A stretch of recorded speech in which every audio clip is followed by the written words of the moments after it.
In the shadows of across bustling markets and the quiet streets of early 20th century South Africa, a series of chilling crimes unfolded, leaving behind a trail of unanswered questions and unprosecuted killers. These are the stories of African mystery crimes, cases that shook nations and redefined criminal justice on the continent. The Matehiko murders, known locally as the Accra Strangler case, began in 1993. Charles Ibo Kwanzaa, a man with a chilling modus operandi, targeted sex workers and food sellers in Accra and Kumasi. His method was as cunning as it was brutal. He injected his victims with insulin stolen from local hospitals, inducing hypoglycemia to mimic natural death. Then, he strangled them, leaving little trace of violence. For years, the murders went unnoticed, blending into the fabric of urban life. It wasn't until 2002, after Kwanzaa's conviction for 9 murders, that the full scale of his crimes emerged. Estimates suggest he may have killed over 30 people, yet only 9 cases were prosecuted. This discrepancy highlights a grim reality in Ghana's criminal justice system at the time.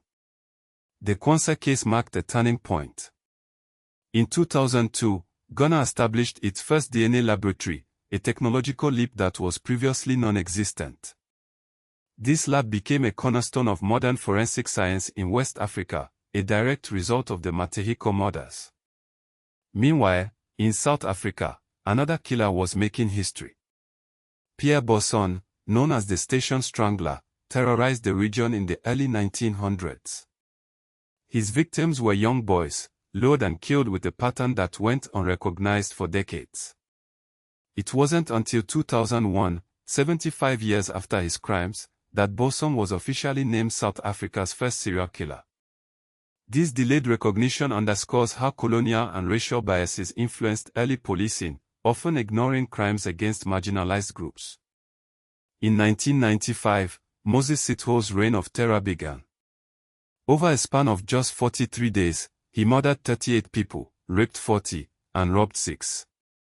His trial in 1997 resulted in a record-breaking sentence of 240 years, setting a precedent for mass murder cases in post-apartheid South Africa. These cases not only exposed systemic flaws in policing but also highlighted societal stigmas.